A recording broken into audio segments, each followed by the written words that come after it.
I hope people had a good weekend and week. There was some confusion about the this diversity collaborator assignment. I thought I had explained it. One of the things, it's kind of a two-part assignment, like we talked about last week, where you submit things and you talk about them, and then after our discussion, you go back and add to the discussion with your response. And that's why there's 3 parts to it. So a couple of people had emailed me about that, and I just said, the discussion, we haven't had the discussion yet. We talked about it a little bit, but we're going to have the discussion this week. So we will get to that in just a little bit. I really appreciate people logging in. Sometimes it's a little bit difficult, especially when you're like listening at work and you can't interact. And the people that do that usually let me know what's going on. So I try to be considerate of that. I'm just glad that you're here so that there's a little bit of interaction. One, I wanted to go over quiz number 2 a little bit and talk about the annotated bibliographies, answer questions about service learning and work logs, and then we'll launch into the Diversity Collaborator DELE and then talk about wire stuff at the end. So, and if you guys would like to ask any questions as we go along, please do that. I have my chat open. So if you're at work and you can't talk, but you can type something in, among those of us here, somebody will grab my attention and we'll be able to respond to it.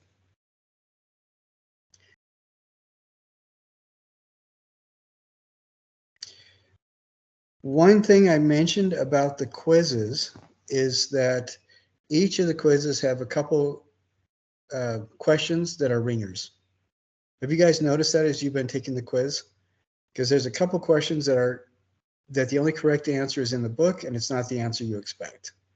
And from that, I can usually tell who's actually reading the textbook.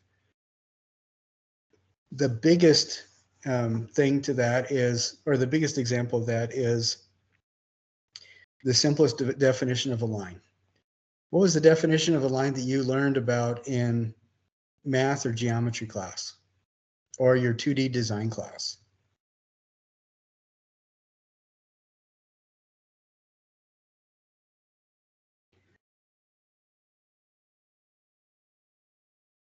Does anybody know what that definition is?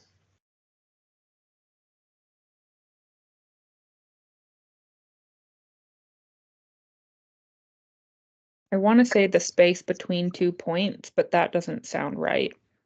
Like no, that is exactly right. Oh, yeah, okay. it's the and Sylvia said that too. It is the shortest distance between 2 points, and that's exactly right. The difference between what the textbook is and that is that in the textbook it says that the simplest definition of line we're using in 3D design is a mark that is considerably longer than it is wide. And that is something that people have actually argued with me about. But since I warned everybody that the quiz is from the textbook, that's, if somebody gets that wrong, that's too bad. And what happens if you get points wrong on the quiz, or if you miss points on the quiz?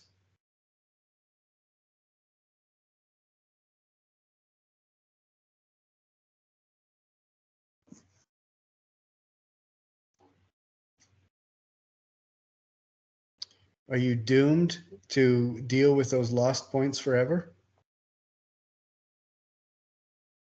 You can retake it. Sylvia says you can retake it. Absolutely.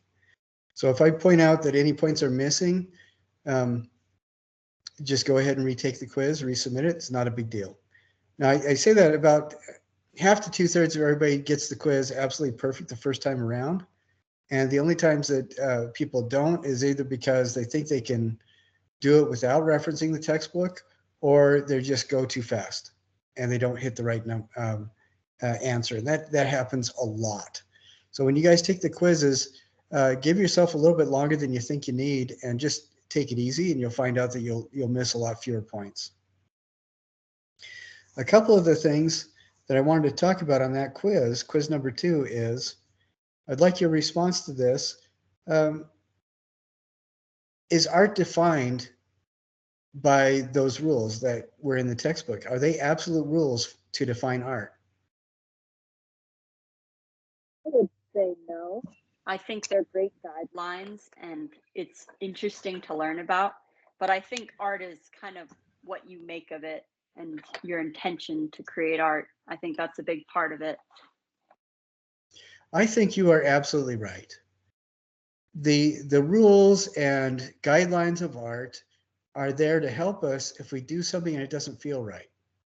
If we're looking at something, or to give us something to talk about, or to articulate how we feel about the artwork that we're examining. And I think for the most part, the rules are things that provide a vocabulary, and that's pretty much where they go. I think they're also important to have as tools in your tool belt. If you are creating something and you've got it 98% to the finish line and you just don't know why it doesn't feel right, it's good to get out your toolkit and look at things like balance, rhythm, use of color, even the golden section. Golden section was something that was articulated, even though it's not the first time it shows up. The first time it was actually discussed and articulated was with the Pythagoreans in Greece, at least that I know of. It looks like the Jomon people in ancient Japan dealt with it, and the Yoruba in present-day Nigeria, they also were very aware of it, even before the Pythagoreans. And I want to say the Toltecs too. So there were groups of people that worked with it, and then even our ancestors here in the Americas and in Russia and ancient China worked with it quite a bit. But the first people that really articulated it were the Pythagoreans, and they talked about it as ratios. And one of the reasons why Greek statues and then later Renaissance statues looked so absurdly realistic was because the golden section became kind of a symbol of how people related with religion of the time period. And that's why you see sometimes it shows up, sometimes it fades out of popularity. The ways that the ratios that people use to depict human forms and perspective are based more on the standards of the culture or the principles that are important to the culture than it does with whether or not the people making the art are smart or not. And that's a whole other discussion. That really frustrates me about art history, when the assumption is made, the Renaissance, that was the first time people were smart enough to know how to do architecture and perspective and stuff like that. The reason I think that's hilarious is you'll look at ancient Egyptian tomb paintings. You have the very stylized Egyptian body that was a canon of form, but outside of the religious structure of the story of whoever got buried, when they're just little tomb scenes, then you see ideal perspective like we know it today, and very realistic form, almost photorealist imagery in Egypt. And this is 4,000-year-old tomb paintings in ancient Egypt, so way before anybody in the Renaissance came along, and before the Carolingians and Merovingians. About the 4th or 5th century, people were doing hyper realistic carving as well in Europe. So I don't know, all that kind of stuff just kind of bothers me. What it comes down to is basically, I agree with you on that.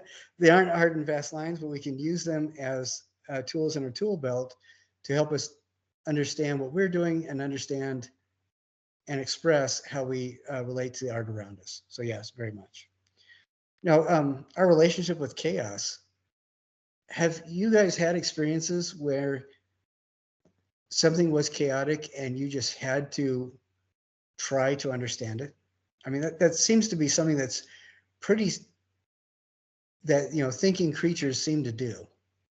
Like all of us have had times where we see faces and forms in clouds or bark or whatever. And I know that there are some kind of snarky people that talk about the faces of saints and toast and things like that. But I think the difference between something happened randomly and we can see it as a specific form and it being a miracle is that if like 3,000 people see the exact same thing, then there's a chance that there might be something to it rather than it being completely just pareidolia where we impose order on chaos. But I don't know. That's what I would like to believe. I think that'd be nice, a nice world to live in. If every once in a while that piece of burnt toast was intended by the universe to look like Mary, I think that'd be awesome. I would like just a really brief discussion. I would like 3 different ideas, definitions of what makes an implied line. And Sylvia, if you can type something into the chat, that would be just fine, or Camden. But one of the ones that people talked about is if there are human forms in a sculpture, the direction that they look creates an implied line. And that's completely true. I mean, we identify with the eyeballs and we think we know where they're going, and that generates a line that is almost as powerful as something that's drawn or spray painted. What are other examples of implied lines?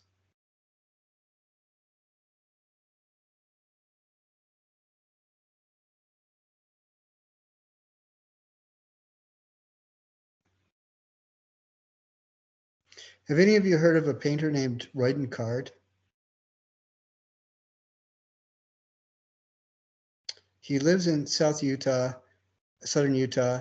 He is a landscape painter, but his landscape paintings look like they were landscapes done by Cezanne almost.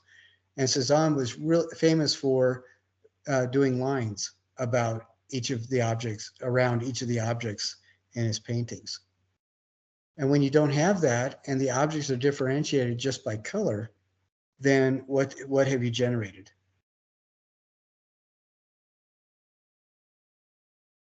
It becomes an implied line. When 2 planes come together and you haven't drawn a line or incised a line or carved a line or painted a line, then the line is implied. What are some other examples? I want to say curving, because one of the examples it gave in the book was like there was a statue of like a father and his sons, and like the way the son was like his arm was on the father, like you kind of followed the son's arm up the father's leg, and like kind of how they were intertwined with each other. I But that like might be that. like the planes that you're talking about, just more curved versus. Yeah, it's not a intersection of planes so much, but the idea that's generated where you create a form like an arm, then the eye starts following that, and then the eye continues on that road with a different subject, like maybe that arm is over a shoulder or something, then that shoulder connects to another part of the body. I think that's what you're talking about, isn't it? Where the form of the line itself is changing. But when you look at it, you can really see and feel, oh, I have a Chihuahua too. You can really see and feel where your eyesight is being directed. So yeah, that's Right. excellent. It's a very good example of an implied line. What's another one?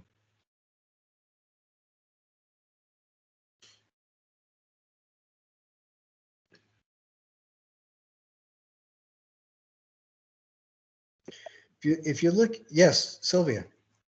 Oh, I was just gonna say, I'm not sure if it's exactly an implied line, but one of the artists from the this last group that we were watching videos on, I can't remember his name, but the one who was using letters to form like shapes of people.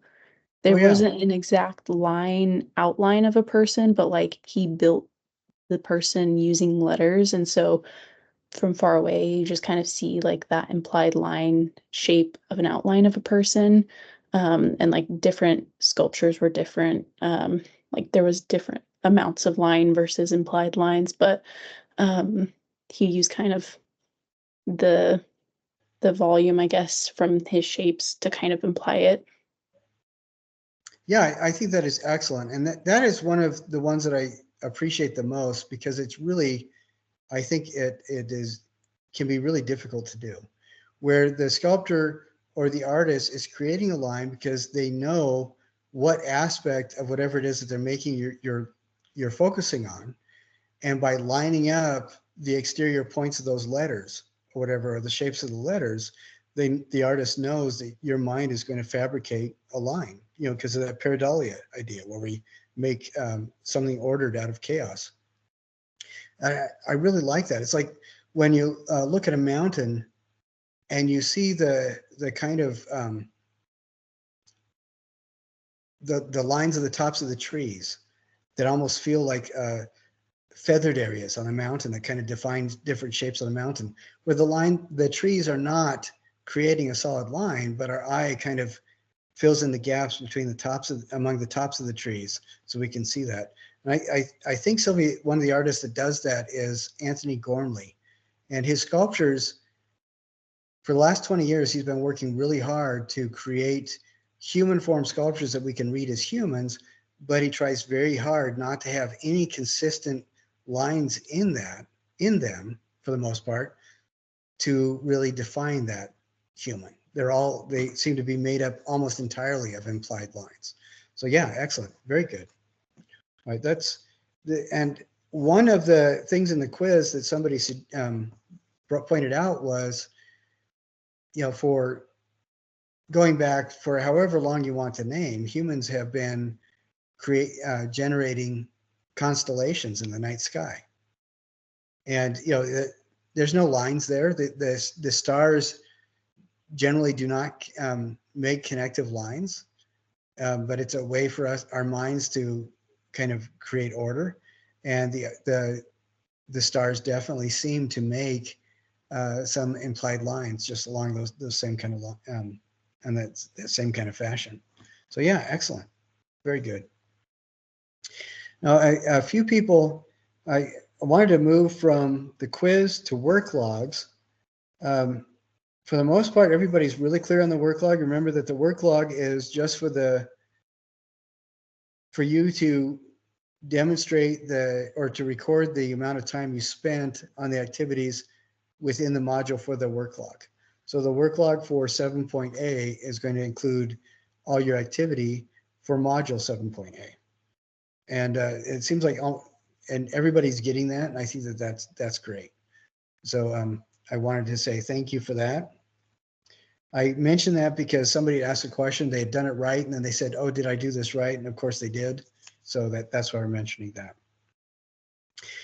A few people have also turned in their annotated bibliography for the artist research option. And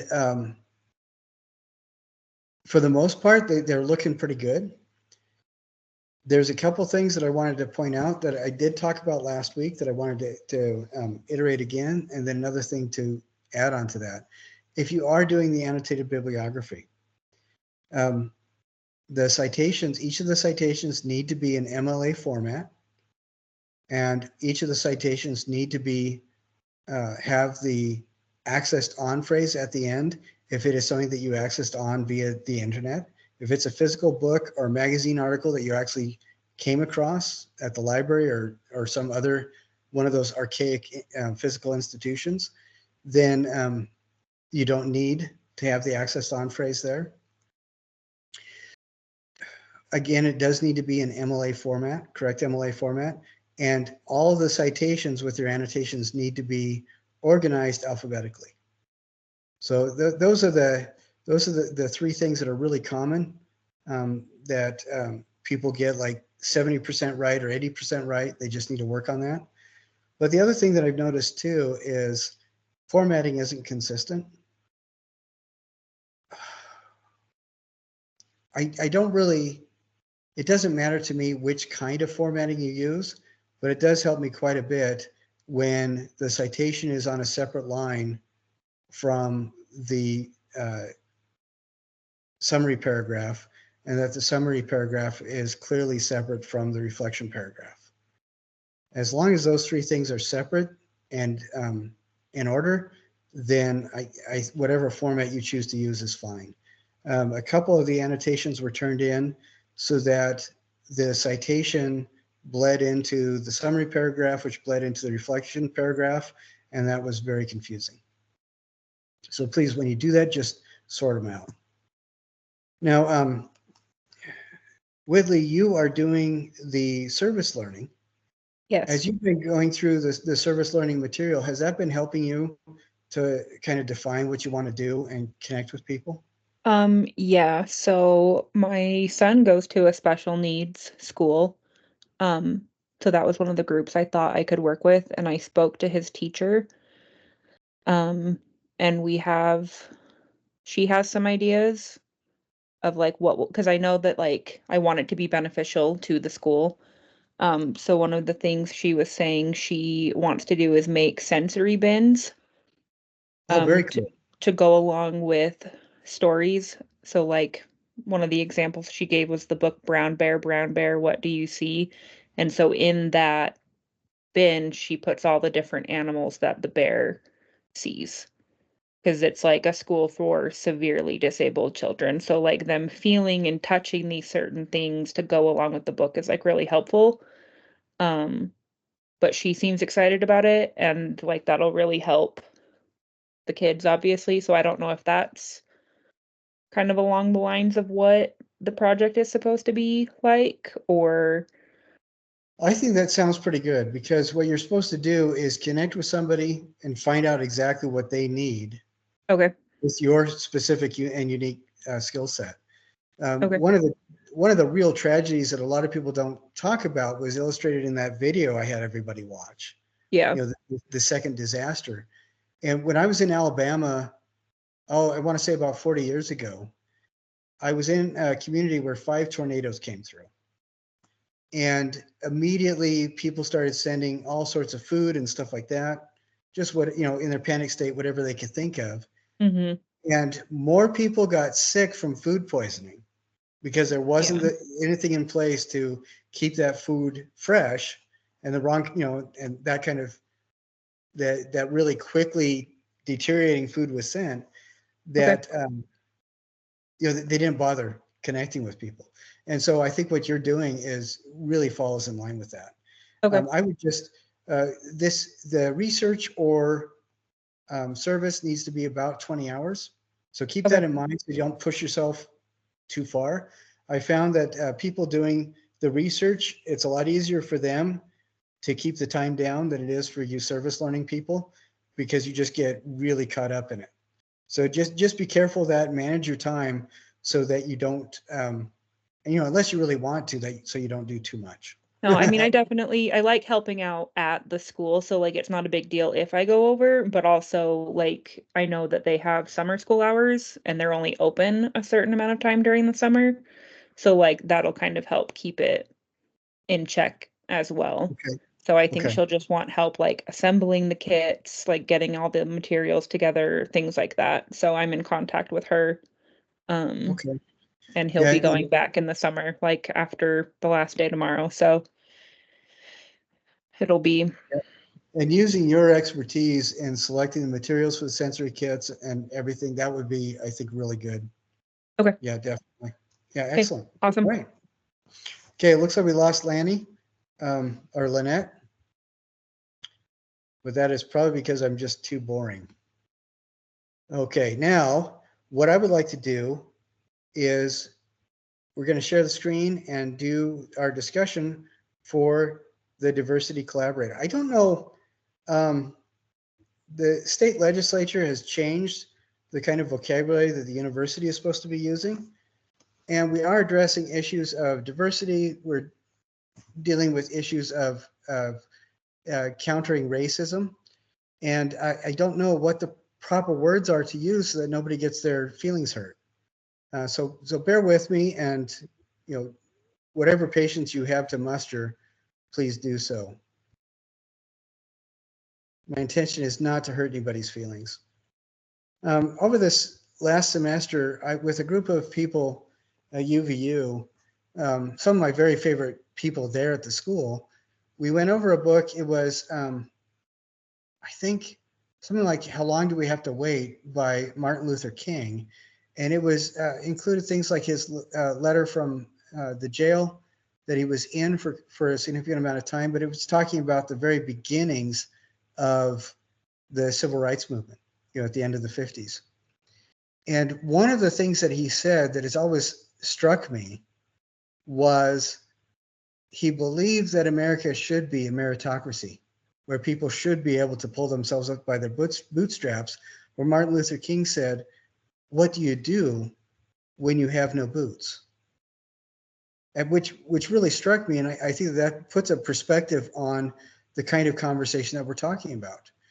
Because there are groups of people that do not have access. And one thing that is really sad is that other groups of people look down on them or uncharitably on some groups because they do believe that everybody should be able to make a living for themselves. And I think that is something that we should all hope to do. But if the person doesn't have access to resources, it makes it very difficult. Or access to the information on how to use the resources. I have a friend who knows, he's one of these people who moved here from India. And of course, coming to the US, he knows he's fluent in about 4 languages, and he can get by in another half dozen. And I say, people from India because the friends that I have who are from Bangladesh and India, one of the reasons why English is the standard language in India is because right now there are about 440 different languages that are spoken. Because every different group, every different tribal affiliation or area has its own unique language. And English was a convenient, simple language for everybody to communicate with. And so my friend, he knows English, Arabic, Urdu, Pashto, Hindi, and Bangladeshi. And, he knows a lot of different dialects and stuff. And one of the things that he does is he works with the State Department and the Utah judicial system as a translator for people who are going through the court system and have absolutely no understanding of what's going on.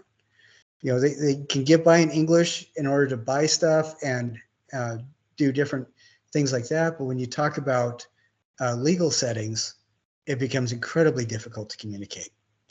And so that's one of the things that he does, which I think are really great.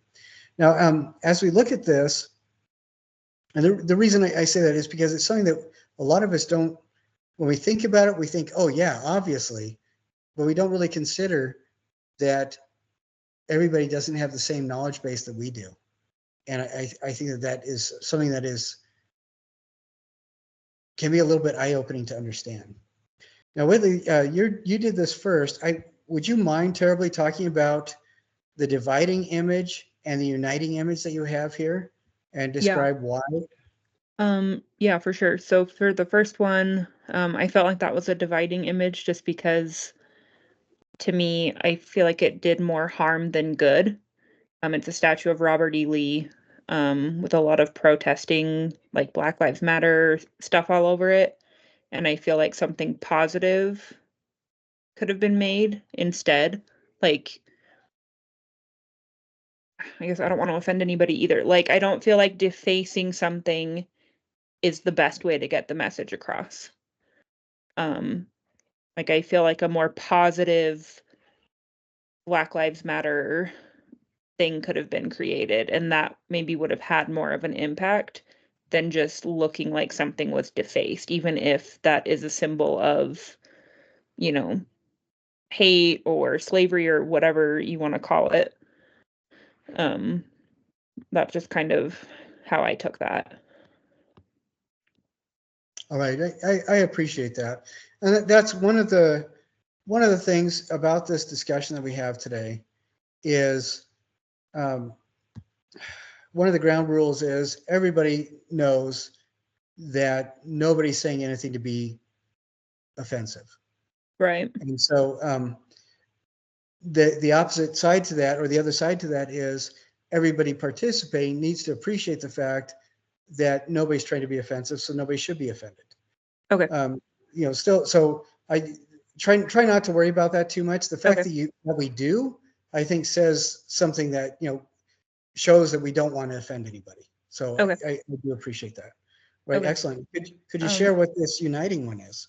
Yeah, so I really liked this uniting one. I believe it was, I described it farther down. I think it's Duke University. They asked employees or something to do art. And so the girl who created this, it's like a picture of all of the employees. And it makes the two different skin toned hands holding hands. Like, and I feel like it just shows they're united. Like there's no, like it's not like the black people are on one side and white are on the other. Like it's using all the pictures, all the skin tones to create that, and like that felt very impactful. Like we need to unite, we need to be together, we're in this together. Like ultimately, like we're humans, and if we're stronger when we're together, and that's what I got from that one. All right, excellent. I love that. That's great.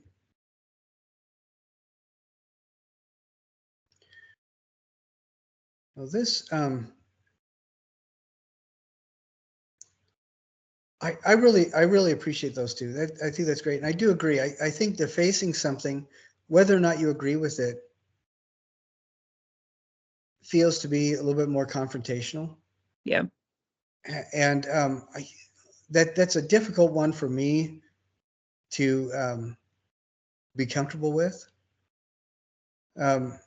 And then, but this uniting one, I think is this kind of photo montage is really beautiful. I think that's nice. It reminds me of one of my favorite images of the Aga Khan.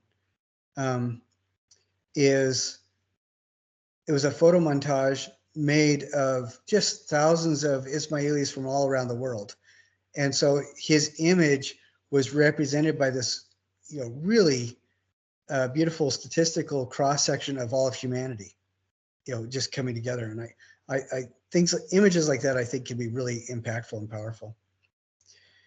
And this one I thought was really interesting too, by Caitlin.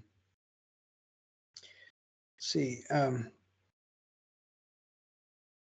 one thing that I like about this is I grew up with Navajo brothers and my Shoshone sister, and growing up in that kind of environment, I had a very different perspective on the relationship between different groups of Americans.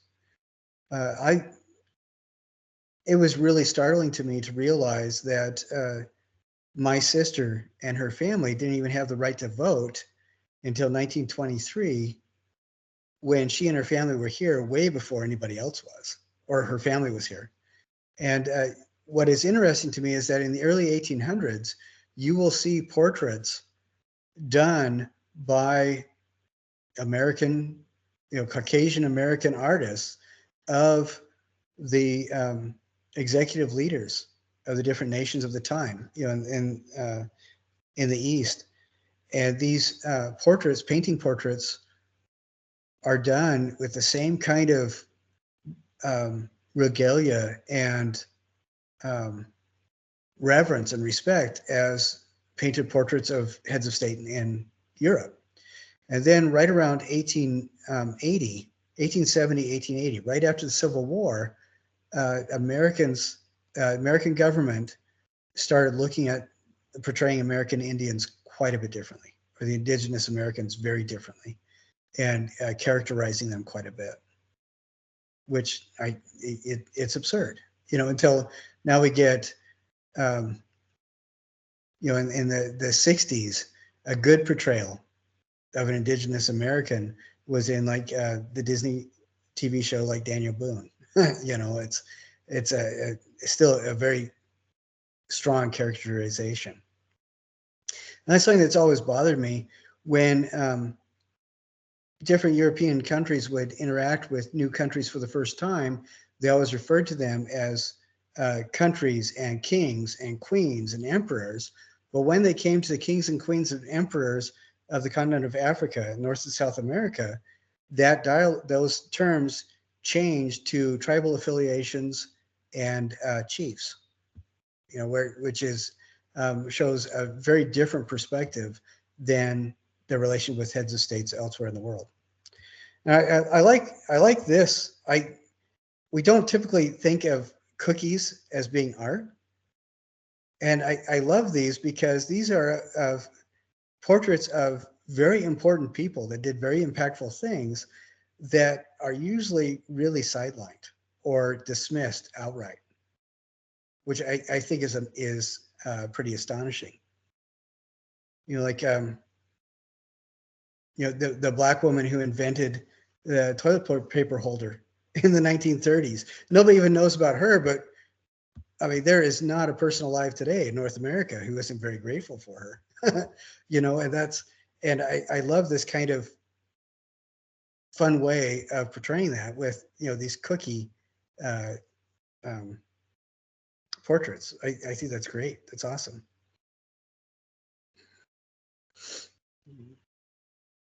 And I think this is kind of an interesting thing as well. This is by Gracie. Again, you know, this is dealing with issues of Indigenous Americans and how they're portrayed in movies. I don't know, are any of you guys old enough to remember how big of an impact Dancing with Wolves had? You know, Kevin Costner film, the Academy Award, all that kind of stuff. Did any of you guys ever seen that movie or understand anything about it? One of the reasons it was so amazing is that it was one of the first really big Hollywood productions where all the Indigenous American cast were actually played by actors, professional actors, who were Indigenous Americans. I think Daniel Day-Lewis, Last of the Mohicans, was another good example of that, where in a lot of other cases, you get European models portraying Native Americans, or you get like Burt Lancaster, famously, they spray painted him because he was in a movie portraying a Comanche warrior. And those two movies, Last of the Mohicans and Dances with Wolves, were important because it was the first time Indigenous Americans played Indigenous Americans in Hollywood, or it was one of the first times. So yeah, I think it's really interesting. And the costuming, the way that people did the costuming on these movies is, you know, we look back and it's absurd now because they were looking for drama. They weren't looking for anything factual. And that was something else that really separated out Dances with Wolves, because the person designing the costumes was actually as close as they could get to being historically appropriate for the time period, which I think is really cool. And this is by one of my favorite artists. Jane Quick-to-See Smith is an amazing artist. She looks like one of my favorite grandmas, and she does really impactful work where she creates it without trying to be confrontational or impactful or anything like that. She creates it because it's something that comes out of her that she just wants to say, and she's having fun. And I think it's beautiful because of that, because there's a lot in there to unpack, but she's not doing it like, you know, spray painting somebody else's monument. She's not in your face and confrontational and screaming at you. She's created an environment for you to kind of journey through and enjoy. I think it's a beautiful way to deal with these kinds of powerful and hurtful issues, hurting issues, painful issues. So yeah, her stuff is just really awesome. And I love this next one because these are books that I grew up with. Maggie Rodriguez, this is excellent. Sambo was the name of a mythological hero in India. And his name was not Sambo, it was something quite a bit longer. But the British loved the stories, and they turned them into kind of these characterized minstrel tales that were really offensive. And at the time, the people that were being offended didn't have a voice, and the people that were making the stories weren't thinking about how they could avoid being offensive. And I love the way that this has been represented, where these are traditional stories that are about 1,000 years old, and this set of stories and this characterization was established in the late 1800s by English colonizers. And then having it retold like this, I think is just delightful. I love it because it is told by authors and artists who own the story and really appreciate the history of some of these tales. And it's combined with trickster stories from different traditions that come from Yoruba and elsewhere. And it's just a really fun set of stories. So I think that is beautiful. Now, why is this divisive and the same set of stories told this way? Why is that uniting?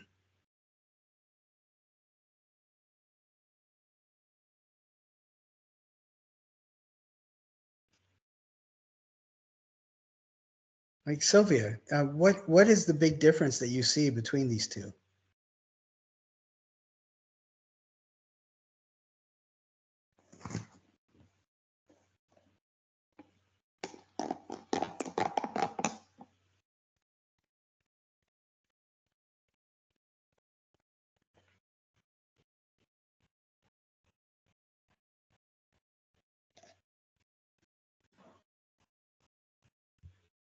Well, if Or it's just, sorry.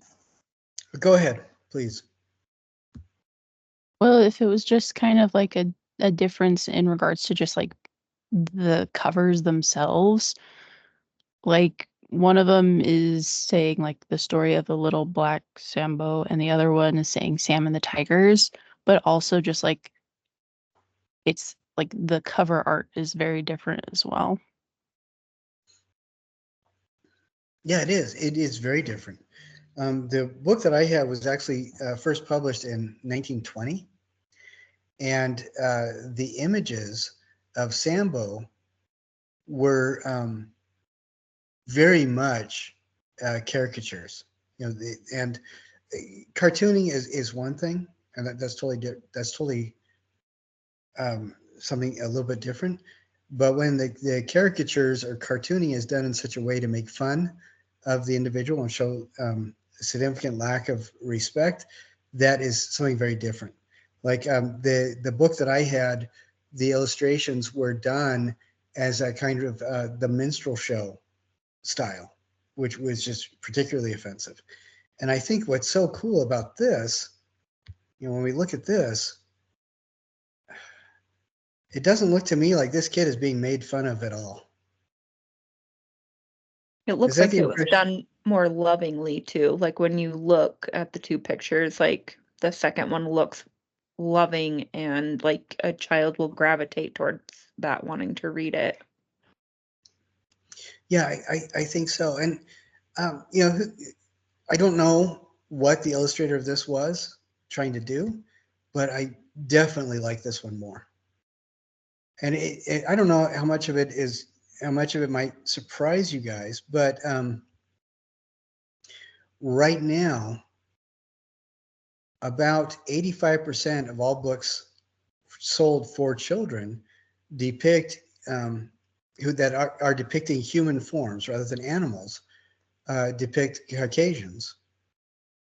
And that remaining 15%, it is split among African Americans, Asian descent, and indigenous Americans. It's a very, very tiny minority, which is kind of funny to me. Not funny as a humorous way, but it's a little bit frustrating because books should reflect the demographics of the people that use them, I think. And I love the fact that it's a fun kid. It's a kid that has it together and looks cool. I like that. I love that. Now this, I like this too. This is a little bit older. This comes from, these are cartoons done, or it looks like around World War II, I believe. Yeah, Nazi propaganda. And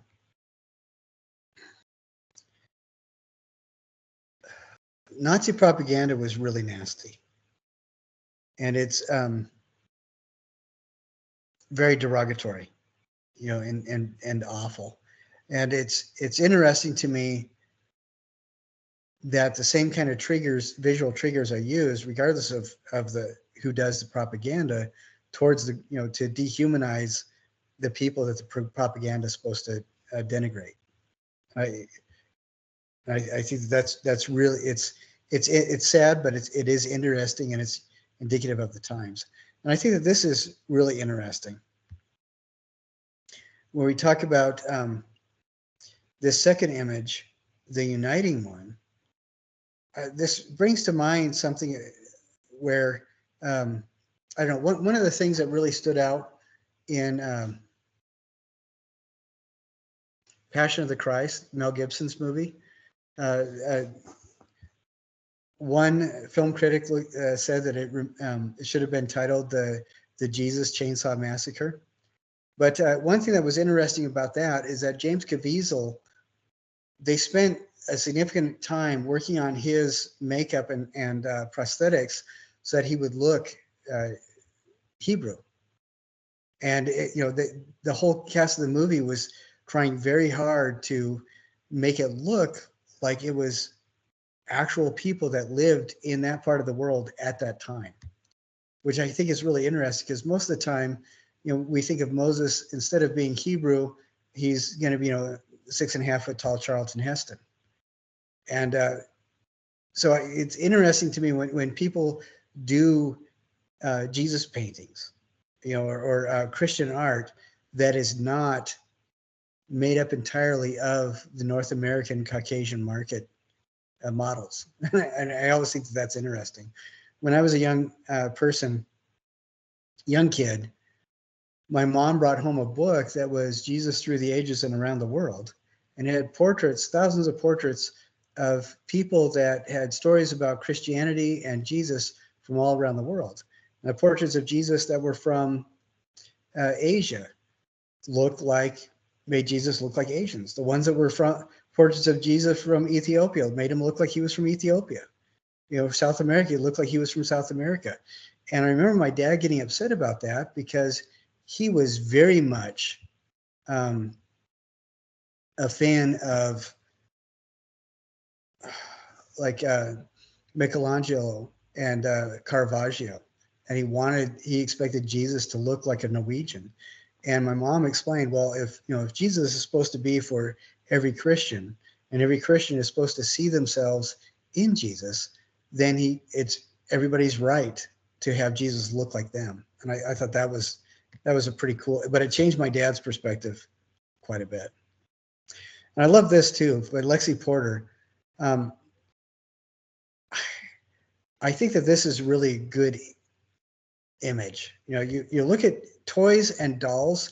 Have any of you been in a antique store where you've seen toys and dolls of different races pre-1970?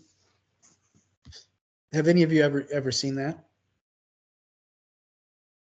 And I don't even think that we need to go back all that far.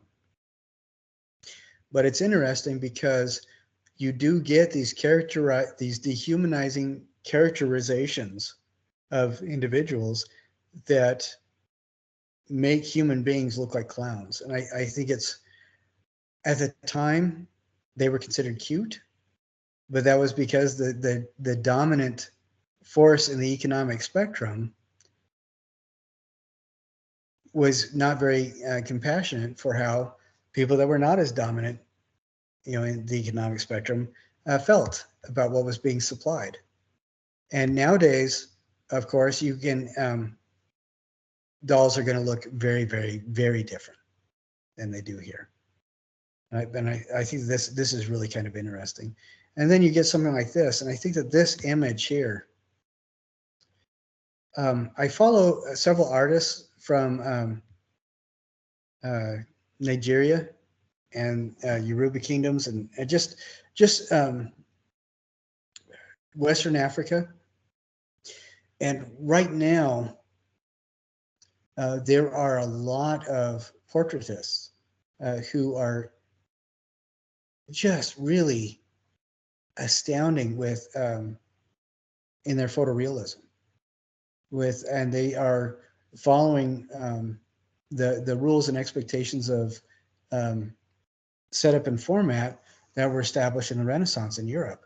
And it's just really amazing and beautiful work, where people are being shown, human beings are being shown as powerful individuals. And I love this kind of realistic work where the individual is not being demonstrated to be a clown. And I think that that's really wonderful.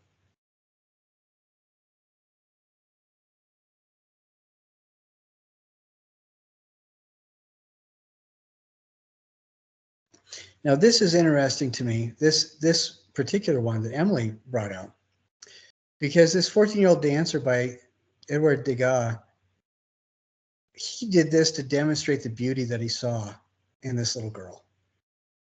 And what is interesting to me is that it was critics and other people that use this as a focal point, because Degas should, they thought that Degas should be portraying little white girls.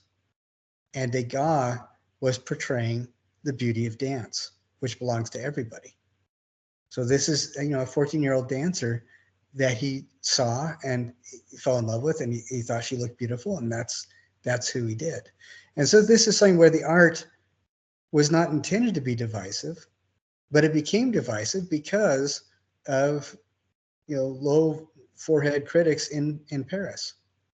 I think that's really kind of an interesting thing. And then this Kehinde Wiley is one of my absolute favorite artists. What he specifically does is he will take Baroque style work and put in it contemporary figures that he has met in the areas that he lives in. And it's absolutely beautiful because he's taking this exalted religious iconography and putting it into a real world setting, and again demonstrating that kind of grace and power that really transcends easy labels. I think that's beautiful. I think these are both examples where the artist did something beautiful, and this shows that people responded to it really poorly, where they demonstrated their own thoughtlessness. And I really love, the shows that Kehinde puts together are really amazing. And I like this too. This is another one. This is from Sadie,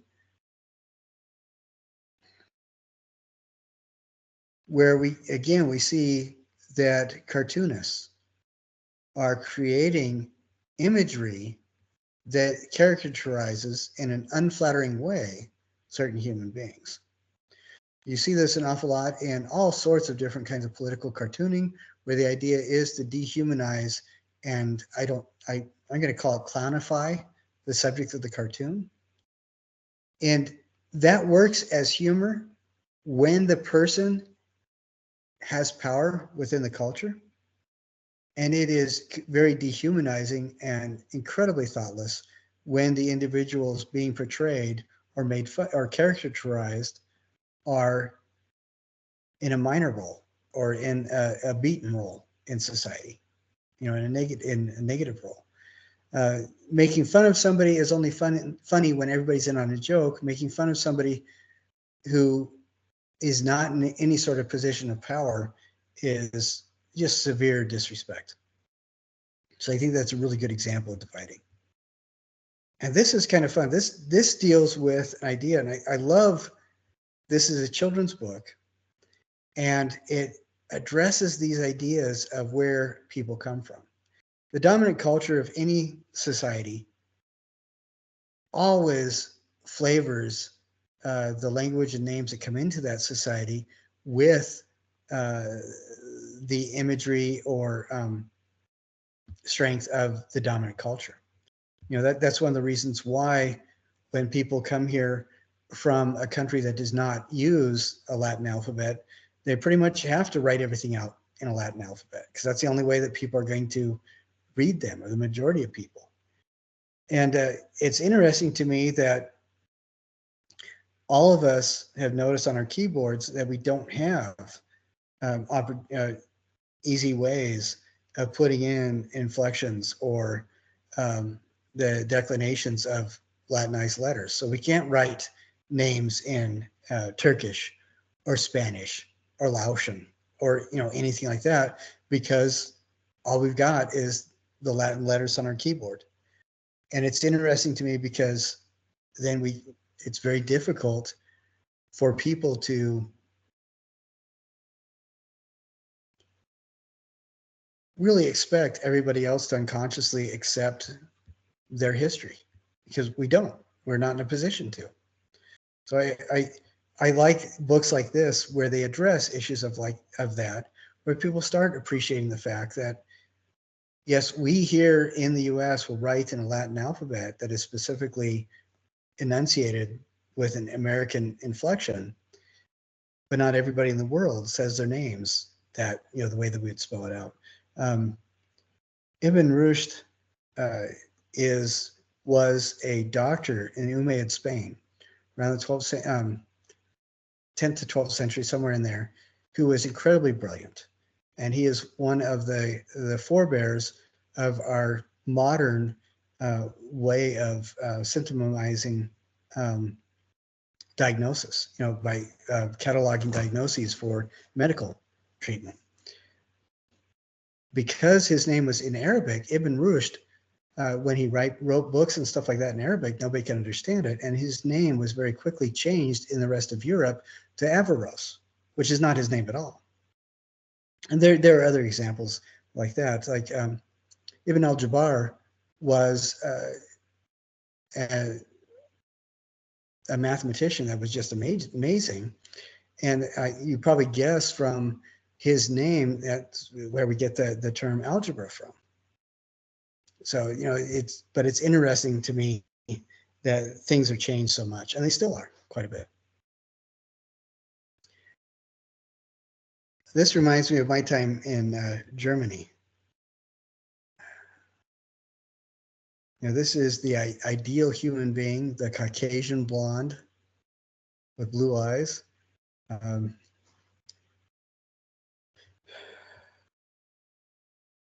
And then we get a painting like this where it shows all sorts of children surrounding a Jesus figure who is not a tall blonde Norwegian, which I think it's kind of a fun juxtaposition to see these two images.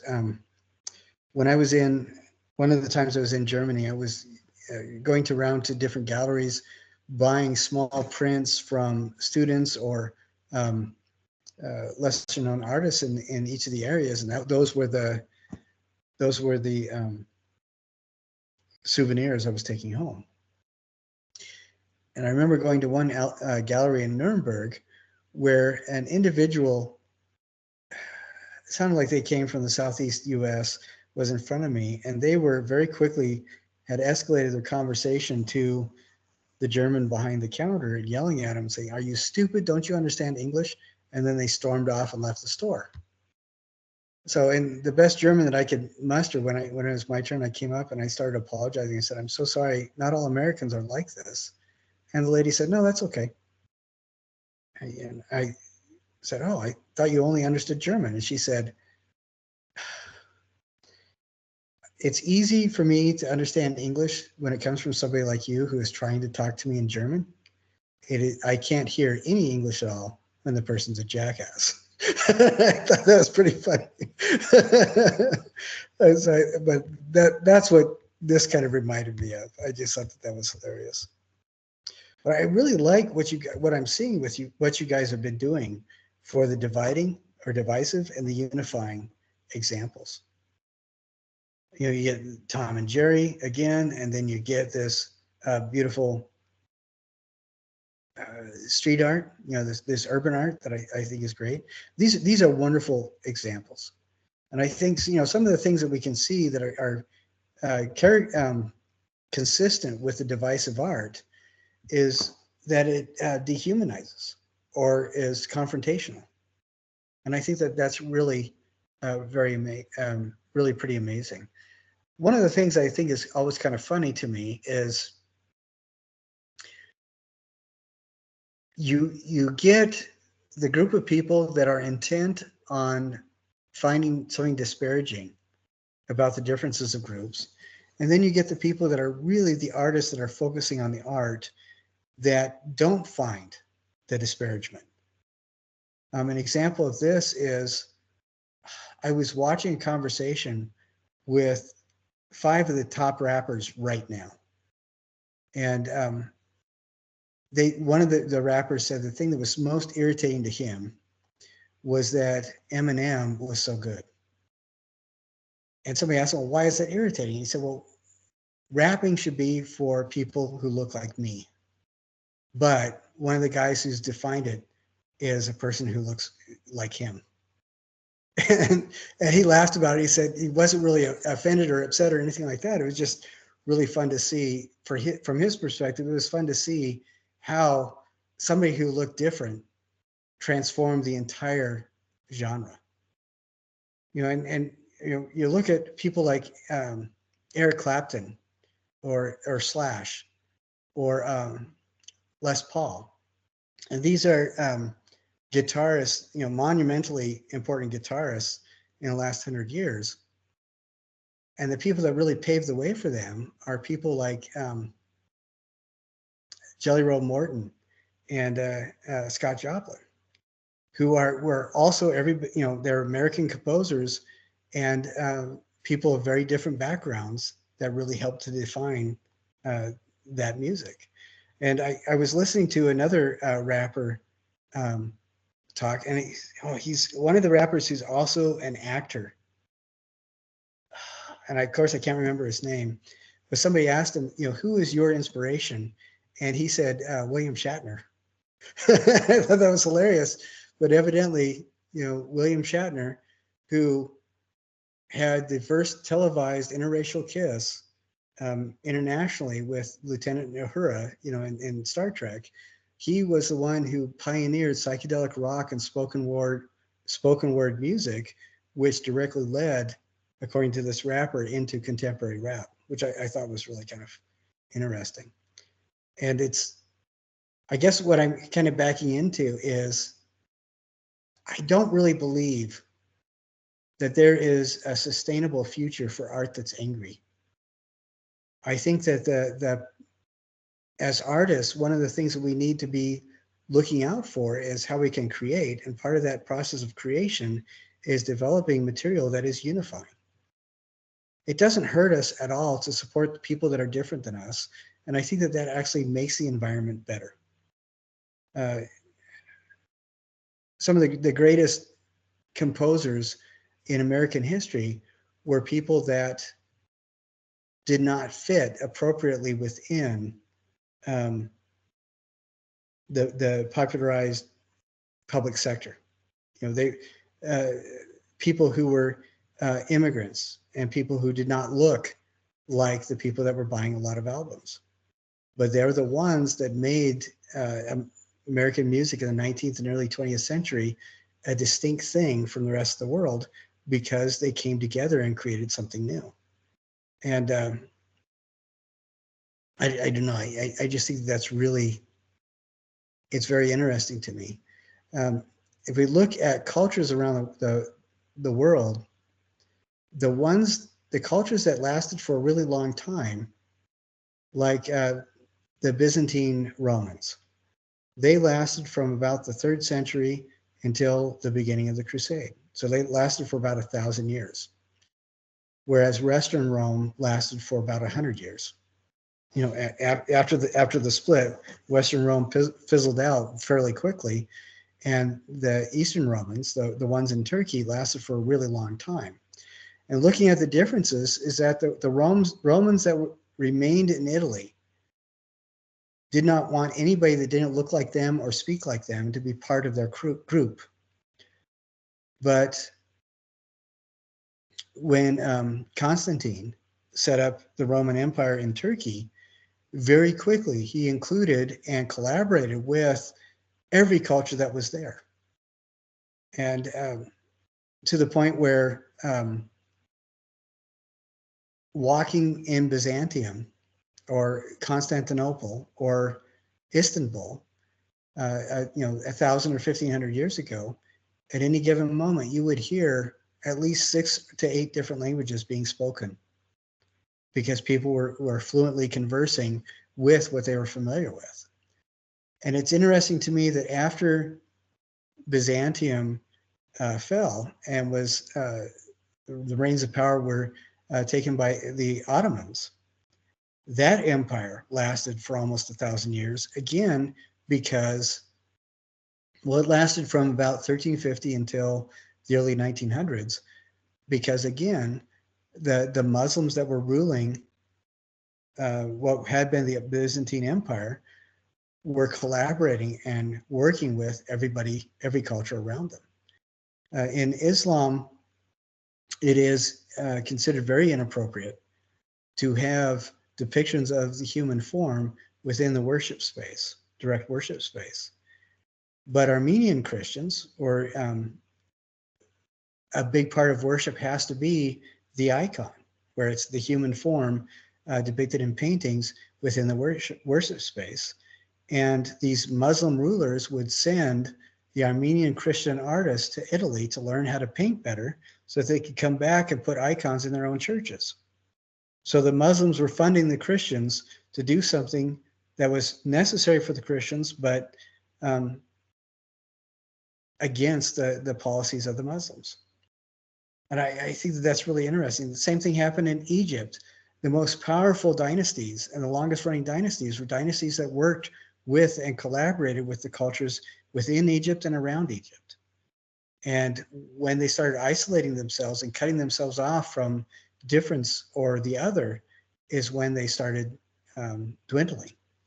And the same kind of thing happened in Rome in the 4th and 5th centuries, as they separated themselves out and made sure that people that didn't look like them or sound like them were no longer considered Romans.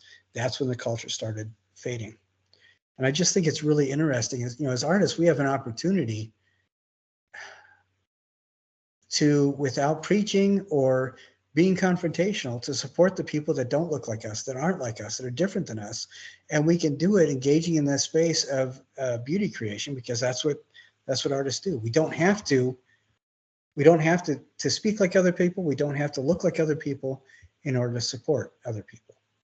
And I think that that's an absolutely wonderful thing, that opportunity given to us through art. Any thoughts from you guys about the different stuff that we looked at? I had one kind of thing to share. If anybody has not gone to the Natural History Museum up in Salt Lake, they have a really cool Native voices display. And it shows a lot of like stuff from tribes from Utah. It's one of the exhibitions up there.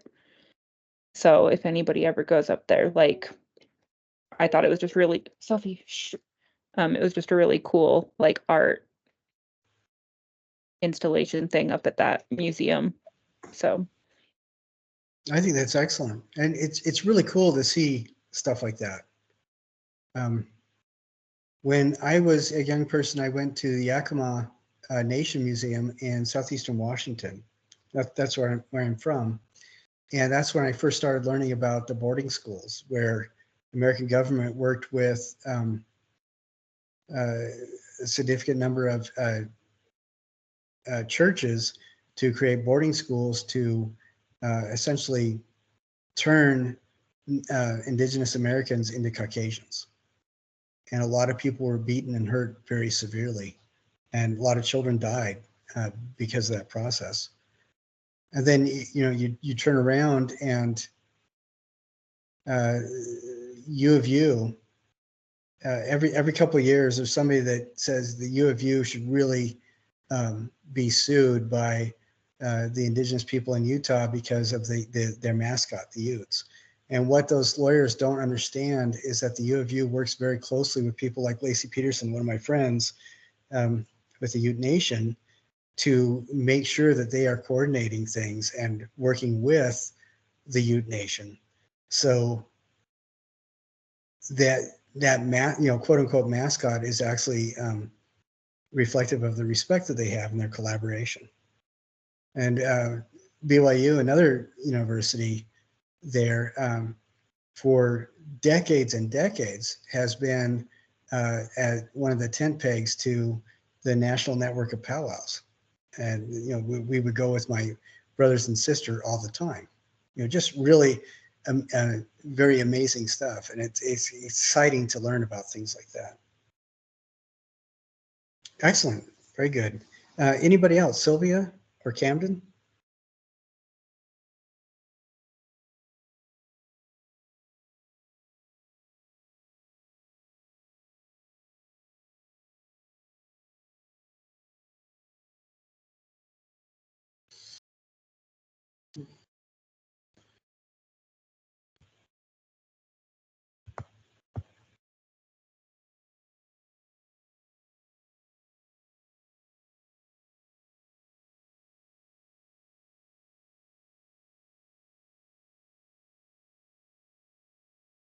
All right, it looks like Camden is typing right now.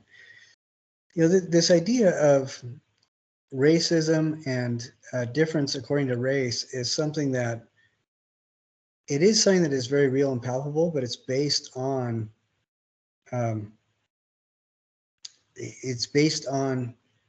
fiction that was developed in colonial newspapers in the 18th century and reinforced with European colonialism in the 19th century.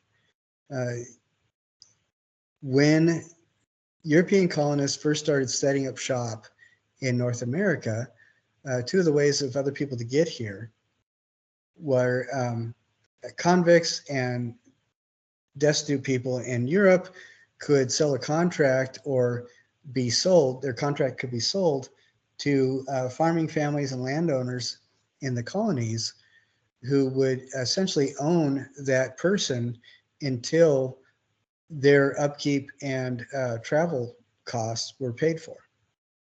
And some of the indentured servitude program seemed like a decent thing, and a lot of families did make really powerful connections, but a lot of people, a lot of landowners misused the system as well and treated these human beings like cattle. They were functioning as slaves. The American version of slavery was very different than a lot of other historical slavery, because most aspects of historical slavery, the person who was bought or sold, it was just them. It wasn't their children, generally. And that was one of the big and truly horrifying differences with American slavery, is that the slaves, these generally African slaves, and there were a lot of indigenous slaves as well. You could get in Mexico City 150 years ago, if you were an indigenous slave from the northern states, you could be sold for like $200 easy in Mexico City. But the difference with that Black African slavery and historical slavery around the world was the idea that babies were born into slavery, and they were owned the moment that they took a breath. so these two groups of people, the indigenous, the African slaves and the indentured servants, were both in pretty much the same, very similar boat, where they were both human beings that were owned by somebody else. And there's examples in the 17th century and in the first half of the 18th century where these groups were getting along. Well, landowners could not have that. And so newspapers started generating, I think the first article started showing up in the mid 1720s, and then picking up quite a bit of steam through 1750s and 1760s, this idea that somehow the black skin was related to Egyptus, and somehow it was a mark of a lack of humanity. That somehow the lighter your skin, the more human you are. And that fiction of the separation of races, that's where it really generated from. So, this is not all around the world, historically going as far back as possible. The community that filled the land that they were on were the ones that recognized themselves as people, and everybody else were strangers. And this starts showing up as one of the very first times that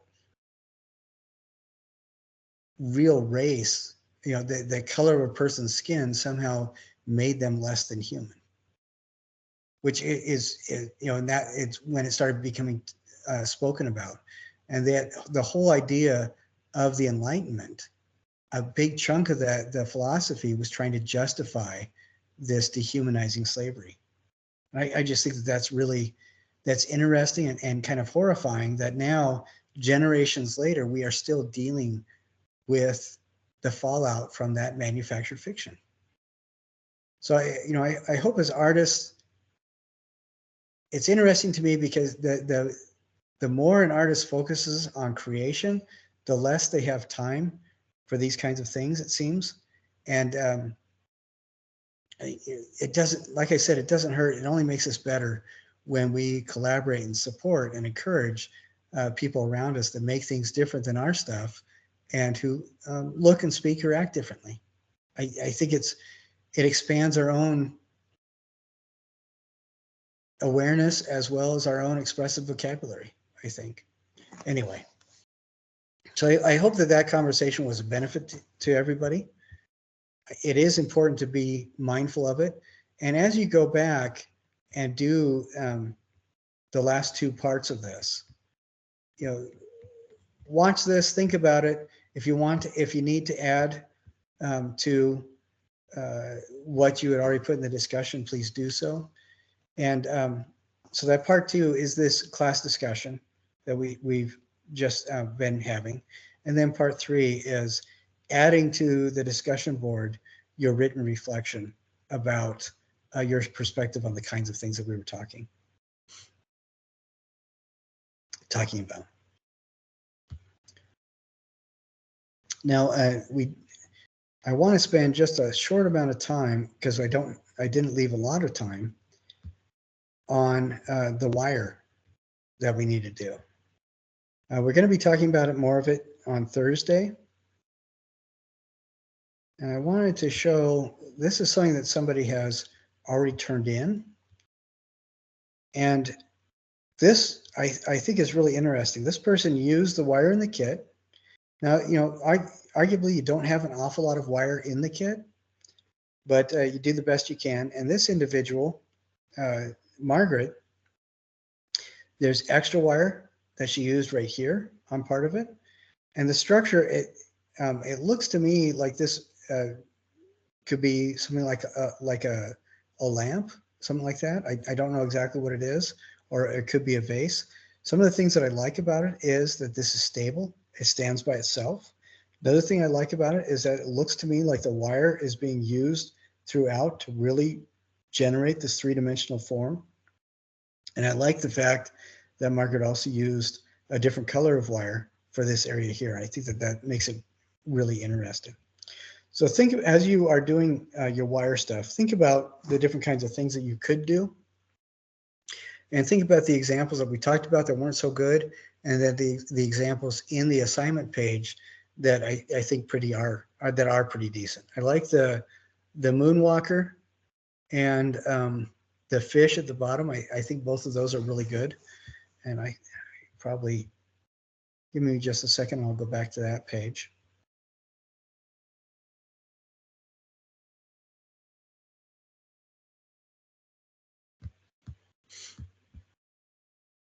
Because I think it is totally worth talking about it again.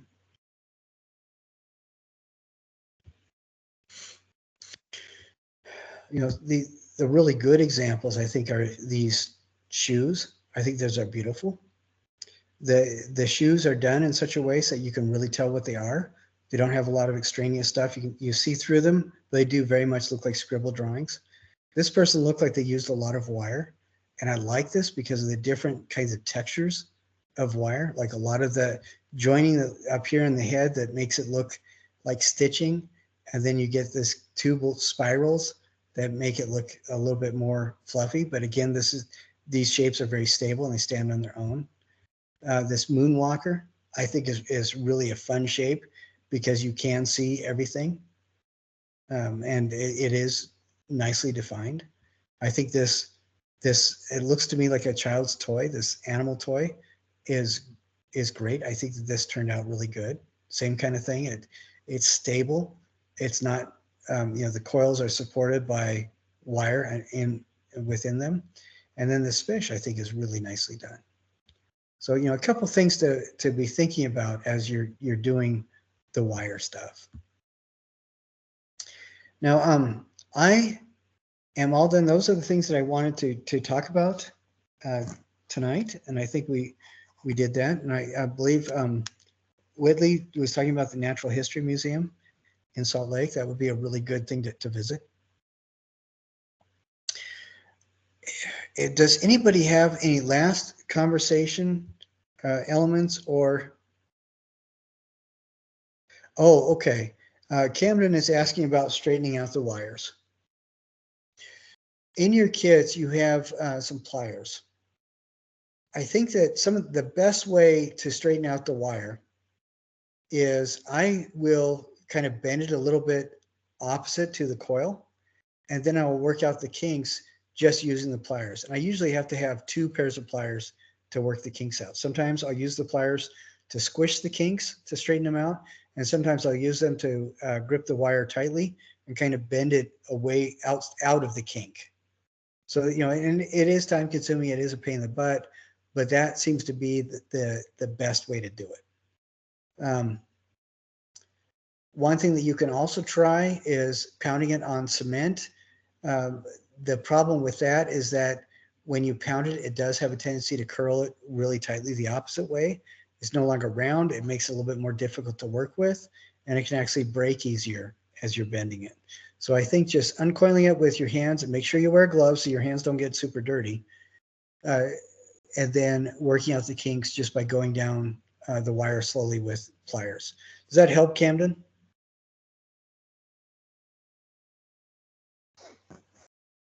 Okay, good. Excellent. Well, if nobody has anything else, then that's all I've got to cover. How about you, Sylvia?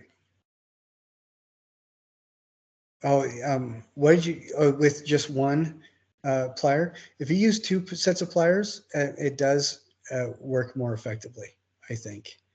And just using the pliers to get a really good tight grip on the wire and then bending it away from the direction of the kink seems to help. Sylvia, do you have any last observations for today's meeting? I did have a question. Okay.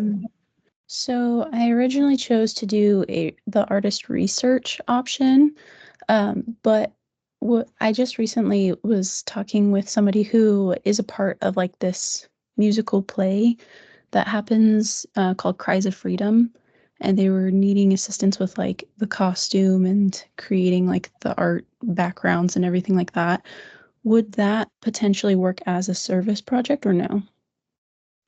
I think when you are putting your own flavor into it, absolutely.